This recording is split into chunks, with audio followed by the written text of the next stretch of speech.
Okay, so in today's video about Algorand, we are going to check out specifically this move up right in here and see, are we going to get maybe from the current point a move on the downside, or maybe we're going to get like a very strong move up. And in case that we're going to have something like this, is there a very important sign in terms of specifically indicators to pay full attention to if you want to say this scenario is happening? So with that said, hi everyone, welcome back. I hope you are having a great time with your family and loved ones. And if you remember, the last time that we talked about algo, we were right in here, and the idea was that, well, okay, we have confirmed a beautiful bullish head and shoulder structure, which the target for it is somewhere around the 25 cents area. That's why when we were in here, I said this move up can continue for another 20-25%. And so far, yes, we only went to about the 24 cents region, meaning from here we had only like a 15% move on the upside. So from my point of view,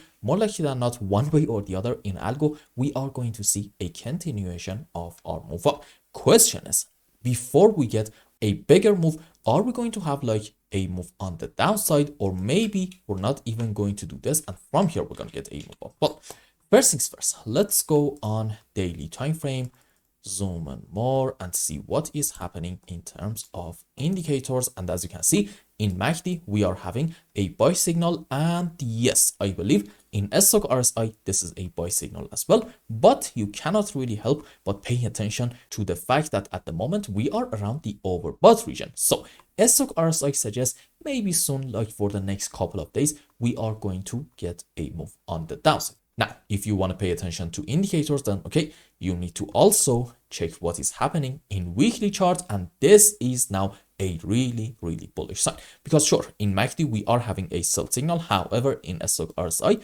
we are now having a confirmed buy signal, and this happened around the oversold area, indicating the signal does have a lot of validity and it could send Algorand probably quite a bit higher. So overall, this is definitely a bullish sign.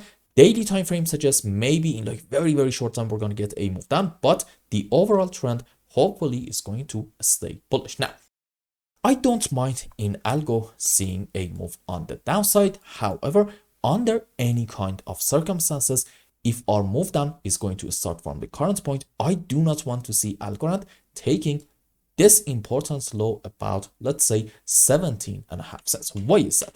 Let's say we're going to get like a slow and choppy move down, and before we take these lows, we're going to get another move on the upside. In that case, even in case that we have overlapping of the waves between this move and this one, well, okay, I can tell you maybe these are a series of 1-2s in algo, meaning we can have from this point wave 1, correction for 2, and then wave 3, 4, 5, and on a higher degree, this white 5 wave up can be into a wave 3, and then correction for 4, another move up into wave 5.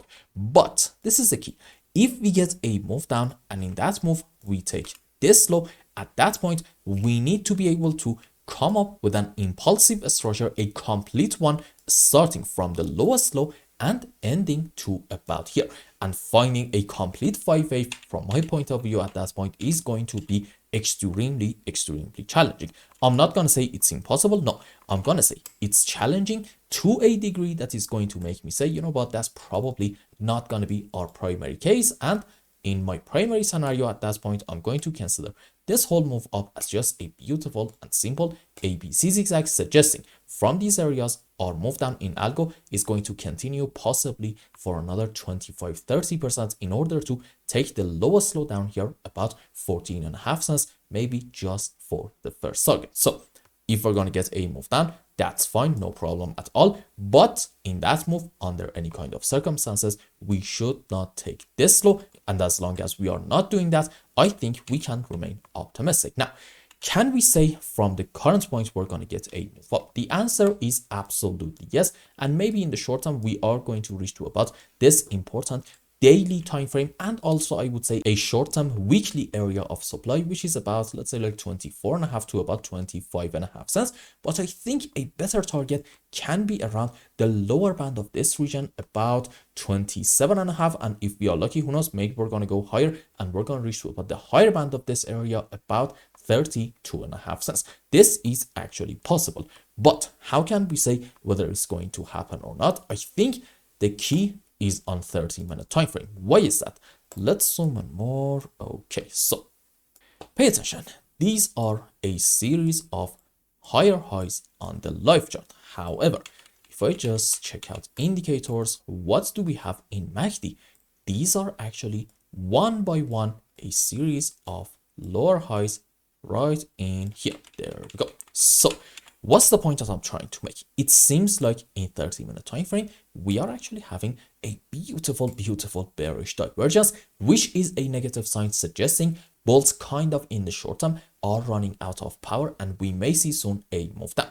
But if you want to see we're not going to get that much of a deep move and maybe this is enough, I would argue you need to wait a little bit more and see a break of this beautiful divergence line in 30-minute time frame. Why is that? Because sure, a bearish divergence by itself is a negative sign indicating we're going to get a move down. However, the moment that we get a break of the divergence line, at that point we're going to say, number one, the divergence itself is not going to work anymore, and number two, that means bulls are much more powerful, and as a result of it, after breaking the line, we can expect a relatively strong and sharp moves on the upside in algo. Again, like we said earlier, in order to possibly reach to about these regions, meaning from the current point, maybe we are going to get like another 20, 25, even a 30% move on the upside. So let's have a quick conclusion and wrap up today's update. In Algorand, as long as from the current point, we're not getting like a very strong move down without a whole lot of overlapping of the waves in order to take this low about 17.5 cents, I think we can remain optimistic. And if we get like a very small and choppy move down, we shouldn't really be mad about that at all. Odds are at that point, this is going to be just a correction and we are going to get some more big moves on the upside. Now, if you want to say we're not even going to get this simple, okay, I would like to highly suggest to just pay attention to what is happening to this bearish divergence in 30-minute time frame. The moment that we break this divergence line, we should expect a very strong and sharp move on the upside in algo, potentially another 20% move. And at that point, I think we can all say that maybe we are actually having on a higher degree a beautiful, if I just take this one, 1, 2, 3, 4, 5 wave impulsive structure on the upside, which will be pretty much the ultimate bullish sign, suggesting the final low in Algorand is already in. So for now, I think our move up can continue a bit more, and as long as we're not proven otherwise, let's be a bit optimistic. And I hope I explained everything well and you understood what is going on in Algorand's price chart. Anyway, if you found any value in my content, I would really appreciate if you like this video and consider subscribing to my channel and follow me on Twitter. And if you want more, maybe you want a complete analysis for your own specific crypto, or maybe you want to learn some decent TA in order to be able to make good money in the markets, you can become a member and ask me anything you want. And until the next update, I hope you have a wonderful time with your family and loved ones. Goodbye.